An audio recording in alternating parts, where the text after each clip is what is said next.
The misery of life.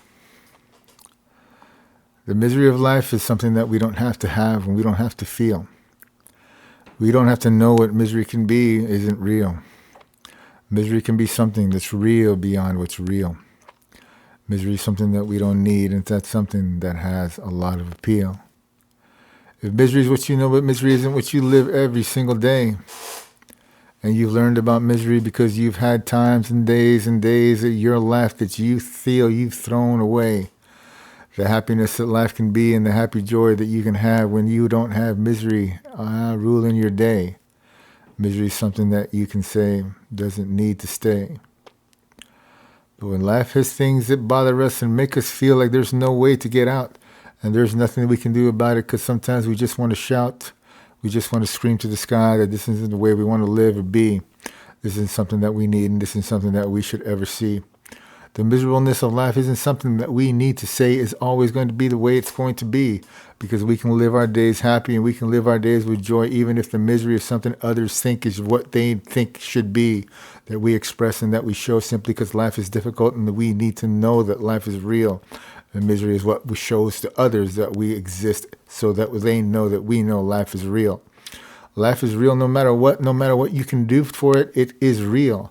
And whatever happens to you day or night or whatever bad things happen, good or bad is what misery brings, is what people say is what brings misery to be real. When people live a miserable existence just because they have a happiness and then suddenly something happens and it's gone. Misery is something that takes its place and we feel the sourness and dourness of life and others see it in us and they know something's wrong.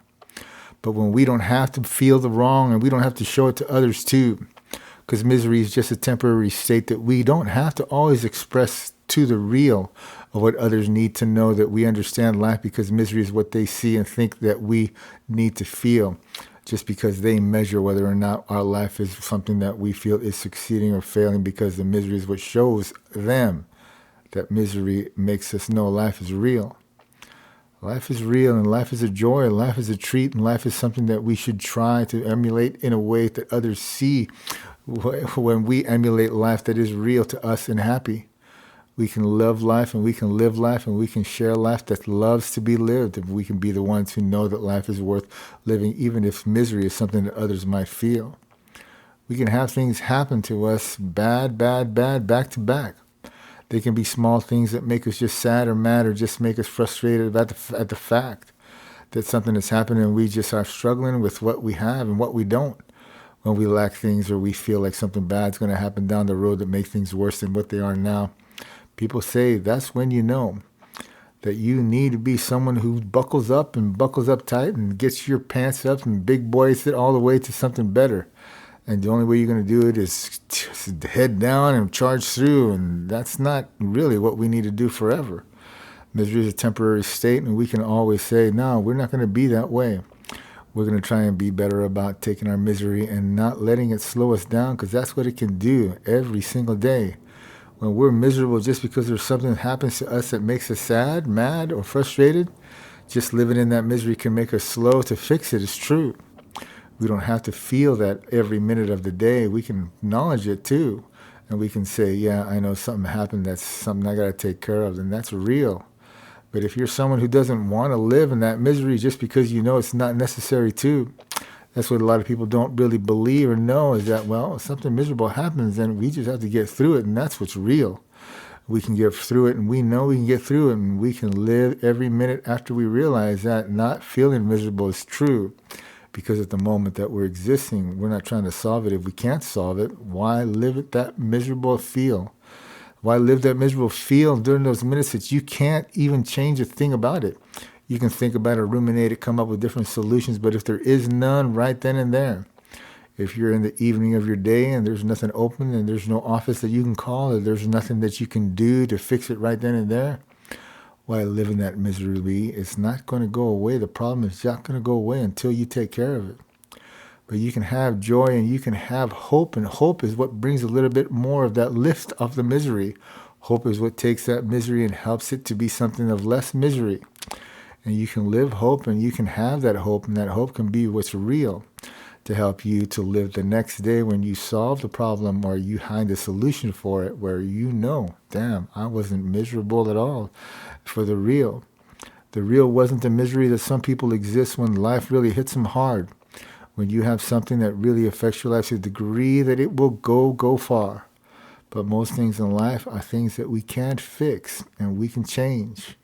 And when we believe that it's possible to change it either with ourselves or with the help of others, which is a real thing too, we don't have to live in misery. We need to know that we can be the ones who ask for help or be the ones who say that I'm not prideful enough that I won't reach for help. Help is sometimes really, really close by and we don't know it's true. And if I choose to trust in God and say, I trust in you to help me get through, and God doesn't answer me back always clear and plain, it's true. But when I need it, he's going to come through, and he has come through for me. There ain't no magic solution to living under God's trust of me living in it too. I have to do the work in order for me to keep going forward and still have God be what I find has appeal. But God is always there, and God is what I trust, and God is what I say. I thrust my life and trust into a better existence because I trust in you. And that's what misery helps me to be something to understand better and say, misery is real, but misery doesn't have to be the way that you feel when there's more to life that has more appeal, when life is meant to be lived, when there's joy and happiness that you can experience in those minutes. You can't change anything. You live in the moment, and living in the moment is what can be something that's great. And you can look back at all the times you were miserable and say, why the hell did I let myself feel that I had a doomed fate?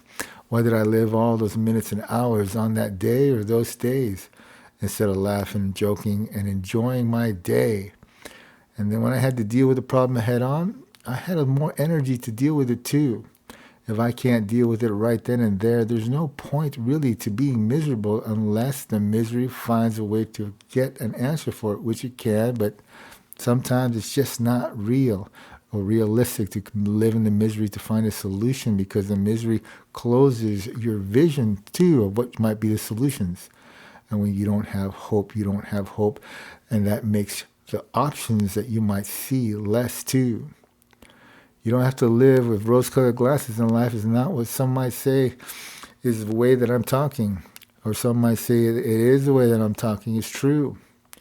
But if I live with the rose-colored glasses and I still find solutions for my problems, the solutions may not be the solutions that others might say could be the big solutions that I might be able to find.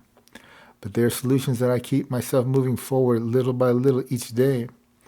And when I have the belief that the little things make a difference each day, we can be the people that say, well, we didn't want to give up on our lives when we were miserable or meant to be miserable, and others were perplexed at why we weren't miserable because our world was falling apart or had fallen apart to some degree.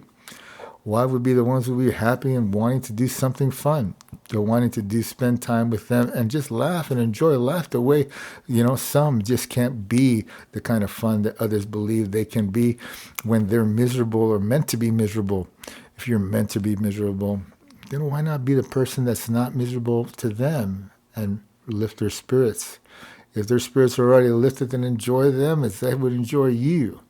To people that are not miserable are pretty happy people too.